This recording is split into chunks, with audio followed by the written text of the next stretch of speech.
हरियाणा में होने वाले बहुप्रतीक्षित पंचायत चुनाव की एक और बड़ी अपडेट हम आपके लिए लेकर आ गए हैं।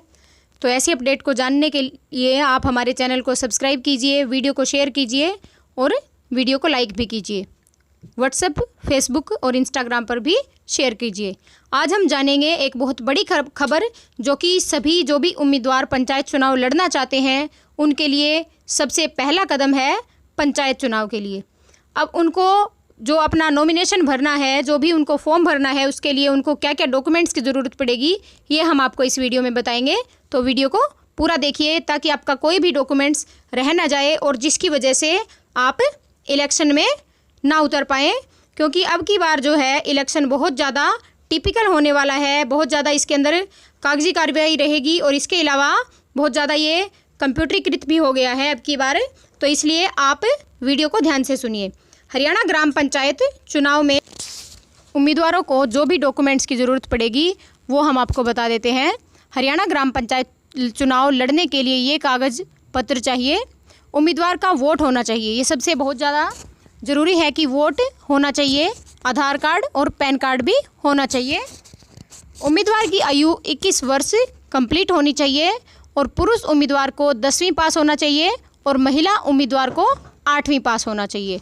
उम्मीदवार के पास 3 बैंकों से नो ड्यूज़ प्रमाण पत्र भी होना चाहिए। मॉर्गेज बैंक, कोऑपरेटिव बैंक और प्रथम सहकारिता बैंक। उम्मीदवार के पास बिजली विभाग से नो ड्यूज़ प्रमाण पत्र होना चाहिए, यानी कि उसका कोई भी बिल बकाया नहीं रहना चाहिए। उम्मीदवार के पास रिहायशी प्रमाण पत्र होना चाहिए। Haryana residence certificate. उम्मीदवार के पास चालू बैंक खाता होना चाहिए। उम्मीदवार के पास फैमिली आईडी भी होनी चाहिए। फैमिली आईडी भी बहुत ज़रूरी है। अब फैमिली आईडी बन चुकी है और इसमें कुछ भी कमियां अगर आप रहती हैं तो आप समय रहते इलेक्शन के नॉमिनेशन भरने से पहले अपनी फैमिली आईडी को कंफर्म करवा सकते हैं। अगर उसमें कोई भी गलती रह गई है तो किसी भी CSC सेंटर पर जाकर आप वहां से अपनी फैमिली आईडी को ठीक करवा सकते हैं। और इसके बाद आगे भी और भी डॉक्यूमेंट्स हैं, ये देखिए। इसके बाद हैं उम्मीदवार का किसी पंचायत ज़मीन या सरकारी ज़मीन पर कब्जा नहीं होना चाहिए। उम्मीदवार के पास शौचालय होना चाहिए। उसके पास कोई पुलिस मुकदमा उसके ऊपर नहीं होना चाहिए। उम्मीदवार के पास जाति प्रमाण पत्र होना चाहिए सिर्फ रिजर्व सीटों के लिए। और उम्मीदवार की 2 जगह वोट नहीं होना चाहिए। सरपंच पद के लिए उम्मीदवार की उसी ग्राम पंचायत में वोट होनी चाहिए जिसमें वह चुनाव लड़ रहा है।